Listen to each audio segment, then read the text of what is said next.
দেবানন্দ কুয়ার আজ রাজ্যে আসেন। রাজভবনে তাকে গার্ড অফ অনার দেওয়া হয়।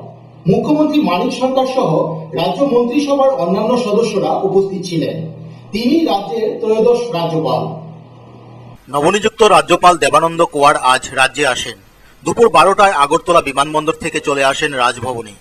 রাজভবনে গার্ড অফ অনার দেওয়া হয়। মুখ্যমন্ত্রী মানিক সরকার সহ রাজ্যের মন্ত্রিসভার সদস্যরা উপস্থিত ছিলেন। আগামীকাল নবনিযুক্ত রাজ্যপালকে শপথ বাক্য পাঠ করাবেন নবগঠিত ত্রিপুরা হাইকোর্টের মুখ্য বিচারপতি দীপক গুপ্তা। তিনি হলেন রাজ্যের ত্রয়োদশ রাজ্যপাল। আসামের প্রাক্তন মন্ত্রী দেবানন্দ কুয়ার রাজ্যে আসার পূর্বে ছিলেন বিহারের রাজ্যপাল। ব্যুরো রিপোর্ট, খবর ত্রিপুরা। আজ বিশ্ব যক্ষ্মা দিবস। এ উপলক্ষে সারা রাজ্যে চলে নানা সচেতনতামূলক অনুষ্ঠান। আগরতলাতে হয় বিভিন্ন প্লে কার্ড নিয়ে স্বাস্থ্যকর্মী থেকে সমাজকর্মীদের এক র্যালির উদ্বোধন করেন স্বাস্থ্যমন্ত্রী তপন চক্রবর্তী। আজ বিশ্ব যক্ষ্মা দিবস। দিবসটি নানা সচেতনতামূলক অনুষ্ঠানের মধ্য দিয়ে সারা রাজ্যে পালিত হয়। মূল অনুষ্ঠানটি হয় আগরতলার IGM এর টিভি হলে।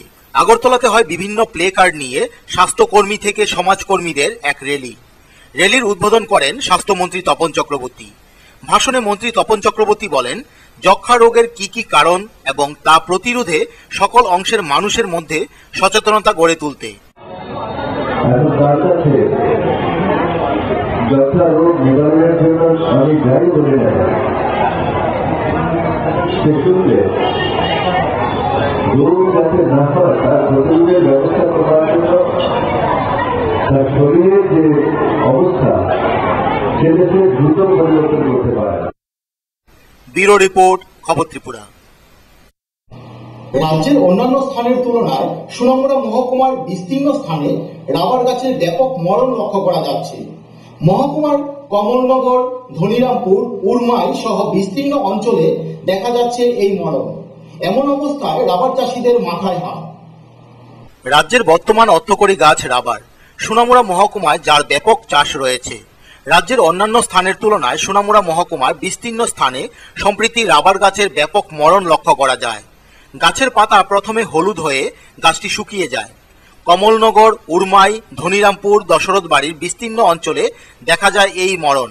চারাগাছ থেকে পরিপক্ক গাছে এই মরণ লক্ষ্য করা যায়। এই অবস্থায় বেহাল রাবার চাষিরা। লক্ষ লক্ষ টাকা ব্যয় করেও চাষিরা ফলন না ঘটতে গাছের এই মরণে হতাশ হয়ে পড়েছেন। এই অবস্থায় দিশেহারা অনেক রাবার চাষিরাই। অনেকের মতে এটি এক প্রকার ধসা রোগ, আবার অনেকে বলছেন এটি রাবার গাছের ক্যান্সার রোগও। ইতিমধ্যে অনেক রাবার চাষি রাবার বোর্ডের দ্বারস্থ হয়েছেন। এই অর্থকরী গাছের মরণ রোধে দপ্তর থেকে সকলের কাছে সহযোগিতার আবেদনও রাখছেন চাষিরা। গাছটা প্রথম উপরতে হলুদ হইয়া নিচের দিকে মতে নিচের দিকে আই তো প্রায় বাগানটার মাঝে 1200 চারা আছিল। কিরকম গাছ আছে? 1200-র মধ্যে এখন বোধ 1000 আছে। তবে অন্যেরা কিন্তু আশেপাশে বাগান আরো আছে, ওইটির মধ্যে এরকম রোগ আছে। তবে তারাও কেউ রাবার বোর্ডের সাথে যোগাযোগ, কেউ ওষুধের দোকান থেকে ডিসপেন্সারি থেকে যোগাযোগ, কেউ আইনা ওষুধও দিতে আছে গাছের গোড়ার দেওয়ার ইতিমধ্যে দিতে আছে। রেজাল্টও গাছটা কতটুকু ভালো হইতে আছে না খারাপ হইতে আছে কিন্তু এখনো কিন্তু বোঝা যেতে আছে না। রাবার শুকনো শুকে যেতে আছে কাটটা হয়তো আমরা রাবার তো লাগা দিতে আছে প্রথম দেখাবে কি করা যায়। মতিনগর এখানে এই কেরালার একজন মাস্টার আছে, তাই নিয়ে গেছিলাম। তাই নিয়ে গেছে যাওয়ার পরে তাই নিয়ে গেছে যে কব এই শুকনা গালাটি কাটটা রাবার ফুট লাগাই দো, কিচ্ছু হইতো না, এরকম করতে আছে পুরা। বিশালগড় মধ্য লক্ষ্মীবিল পঞ্চায়েতের শুভ চেতনা নামক একটি সামাজিক সংস্থার পক্ষ থেকে জানানো হয় এই সংবর্ধনা। এলাকার কৃতি সন্তান ও ত্রিপুরা সরকারের নবনিযুক্ত উচ্চশিক্ষা, খাদ্য ও তথ্য সংস্কৃতি দপ্তরের মন্ত্রী ভানুলাল সাহাকে সংবর্ধনা জ্ঞাপন করা হয় মধ্য লক্ষ্মীবিল পঞ্চায়েতের অন্তর্গত সরকার টিলার শুভ চেতনা নামক সামাজিক সংস্থার পক্ষ থেকে। আজ সকাল 11টায় সংস্থার সদস্যগণ ভানুলাল সাহাকে মানপত্র, ফুলের তোড়া ও নানা উপহার দিয়ে বরণ করে নেন। অনুষ্ঠানের শুরুতে নাচ গান ও আবৃত্তি করা হয়। অনুষ্ঠানে অন্যান্যদের মধ্যে উপস্থিত ছিলেন পার্থপ্রতিম মজুমদার, প্রফুল্ল দেবনাথ, নিলয় দাস সহ অন্যান্যরা। প্রতিষ্ঠিত হয়েছে নির্দিষ্ট নির্বাচনী প্রতিশ্রুতির পরিপ্রেক্ষিতে। মন্ত্রিসভায় আমার উপর যে ন্যস্ত দায়িত্ব, নির্বাচনী প্রতিশ্রুতি মোতাবেক সেই দায়িত্ব পালন করার জন্য যথাসাধ্য চেষ্টা করব। মানুষের কাছে দেওয়া প্রতিশ্রুতি বামফ্রন্ট সরকার সবসময় প্রতিপালন করে, প্রতিশ্রুতির বাইরে গিয়েও বামফ্রন্ট সরকার কাজ করে থাকে। তাই মানুষের অফুরন্ত বিশ্বাস যে বামফ্রন্ট সরকার যা বলে তার থেকে বেশি করে। বিশালগড় থেকে শম্পা ভৌমিকের রিপোর্ট, খবর ত্রিপুরা। ধর্মনগরে শুরু হয় 3 দিনব্যাপী রাজ্য সংস্কৃতি ও যুবক কৃতি প্রদর্শনী। ধর্মনগরের হাফলংছড়া কমিউনিটি হলে এই প্রদর্শনীর উদ্বোধন করেন সমাজ কল্যাণ দপ্তরের মন্ত্রী বিজিতা নাথ। মোট 17টি স্টল আসে এই প্রদর্শনীতে। ধর্মনগর হাফলংছড়া উচ্চতর মাধ্যমিক বিদ্যালয় ও কমিউনিটি হলে শুরু হয় 3 দিনব্যাপী রাজ্য সাংস্কৃতিক উৎসব ও যুবকৃতি প্রদর্শনী। 22 মার্চ সন্ধ্যে 6টায় হাফলং কমিউনিটি হলে 3 দিনব্যাপী এই প্রদর্শনীর উদ্বোধন করেন সমাজ কল্যাণ মন্ত্রী বিজিতা নাথ।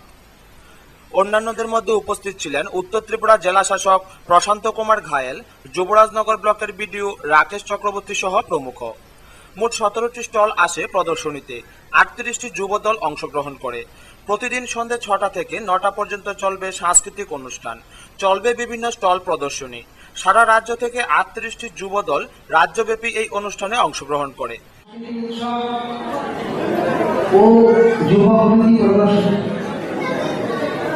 এই নিয়ে এটা তৃতীয় বর্ষ পদার্পণ করল।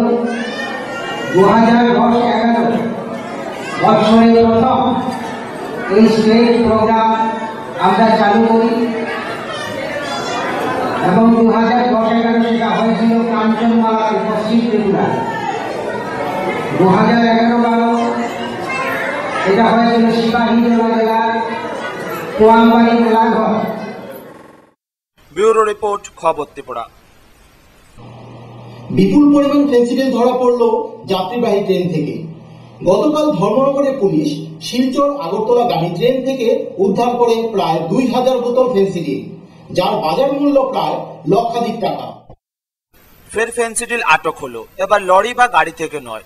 গতকাল বিপুল পরিমাণ ফেন্সিডিল ধরা পড়ল যাত্রীবাহী ট্রেন থেকে। ঘটনার বিবরণ দিয়ে পুলিশ জানিয়েছে, গোপন সংবাদ আসে পুলিশের কাছে যে শিলচর আগরতলাগামী ট্রেনে করে ফেন্সিডিল পাচার হচ্ছে। সেই মোতাবেক পুলিশ ধর্মনগর স্টেশনে ওত পেতে থাকে। শিলচর আগরতলাগামী ট্রেনটি সকাল 11টা নাগাদ রওনা হয়। দুপুর 3টা নাগাদ ধর্মনগর স্টেশনে ট্রেনটি পৌঁছলে জেলার অতিরিক্ত পুলিশ সুপার ভানুপদ চক্রবর্তী, মহকুমা পুলিশ আধিকারিক রাজেশ বর্ধনের নেতৃত্বে বিশাল পুলিশ বাহিনী ট্রেনে তল্লাশি শুরু করেন। এই সময় ট্রেনে পুলিশি তল্লাশি দেখে ট্রেনের যাত্রীদের মধ্যে ব্যাপক চাঞ্চল্য দেখা দেয়। তল্লাশি চালিয়ে পুলিশ ট্রেনের 6 নম্বর কামরা থেকে 2004 বোতল ফেন্সিডিল উদ্ধার করে, যার বাজার মূল্য লক্ষাধিক টাকা। ফেন্সিডিল পাচারে জড়িত কাউকে গ্রেপ্তার করা যায়নি। ফেন্সিডিলগুলো বিভিন্ন কার্টুনে প্যাক করে সিটের নিচে লুকিয়ে রাখা ছিল। সংশ্লিষ্ট কামরার যাত্রীদের জিজ্ঞাসাবাদ করলে কেউ ফেন্সিডিলগুলোর মালিকানা বা জড়িত থাকার কথা অস্বীকার করেন। যাত্রীবাহী ট্রেন থেকে এত বিশাল পরিমাণ ফেন্সিডিল উদ্ধারের ঘটনায় সৃষ্টি হয়েছে চাঞ্চল্য। কারণ এতদিন আলুর বস্তা, চালের বস্তার নিচে লুকিয়ে লরিতে করে বা ছোট গাড়িতে করে নিত্য নতুন কায়দায় ফেন্সিডিল সহ মাদক দ্রব্য পাচার করত পাচারকারীরা। কিন্তু যাত্রীবাহী ট্রেনে এই প্রথম ধরা পড়ল রাজ্যে পাচার করা ফেন্সিডিল। ব্যুরো রিপোর্ট, খবর ত্রিপুরা। আজ অল ত্রিপুরা ল অ্যাসোসিয়েশনের অ্যাড হক কমিটির ঘোষণা করা হয়। আগরতলা প্রেস ক্লাবে এক সাংবাদিক সম্মেলনে 16 জনের অ্যাড হক কমিটির ঘোষণা করেন সভাপতি অরুণ কান্তি দেব। আগরতলা প্রেস ক্লাবে আজ অল ত্রিপুরা ল অ্যাসোসিয়েশনের অ্যাড হক কমিটি ঘোষণা করা হয়। সাংবাদিক সম্মেলনে নবগঠিত 16 জনের রাজ্যের অ্যাড হক কমিটি ঘোষণা করেন সভাপতি অরুণ কান্তি ভৌমিক। সভাপতি হয়েছেন আইনজীবী অরুণ কান্তি ভৌমিক, সহসভাপতি আইনজীবী শেখর দত্ত, কোষাধ্যক্ষ আইনজীবী অপু দে, সাধারণ সম্পাদক আশিস নন্দী প্রমুখ। তাছাড়া কমিটির বিগত দিনের কাজকর্ম ও নতুন কমিটির নতুন কর্মসূচিও আলোচনা করা হয় তাদের সভায়।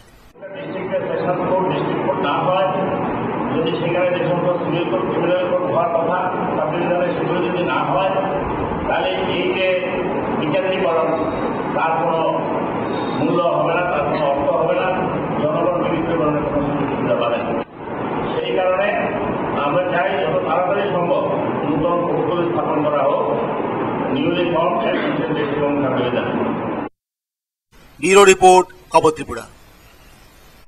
বিশালগড়ের লক্ষ্মী বিলের অন্তর্গত সরকার টিলার মিলন সংঘ সামাজিক সংস্থার উদ্যোগে হয় এক রক্তদান শিবির। রক্তদান শিবিরের উদ্বোধন করেন মন্ত্রী ভানুলাল সাহা।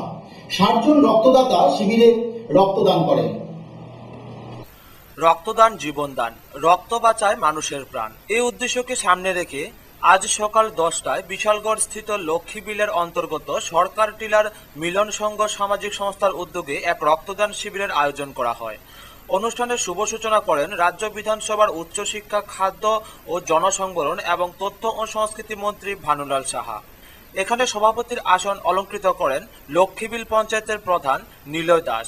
অন্যান্যদের মধ্যে উপস্থিত ছিলেন বিশালগড় নগর পঞ্চায়েতের ভাইস চেয়ারম্যান প্রার্থপতি মজুমদার, বিশিষ্ট সমাজসেবী প্রফুল্ল দেবনাথ সহ অন্যান্যরা। এই রক্তদান শিবিরে 60 জন স্বেচ্ছায় রক্তদান করেন।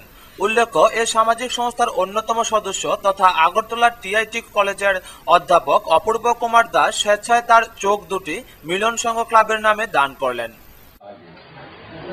সেই রক্ত পেতে এটা কেউ দান না করলে এই রক্ত পাওয়া যায়। এই রক্ত দিয়ে একদিকে যেমন এটা জীবনকে রক্ষা করার মতো একটা পুণ্যের কাজ করলেন, অপরদিকে রক্তদানের মধ্য দিয়ে আপনার শরীরও সুস্থ হবে। আজকে আপনাদের এই চক্ষুদান, এই চক্ষুদানটা তো আমি জানি মানে মহৎ দান। আমি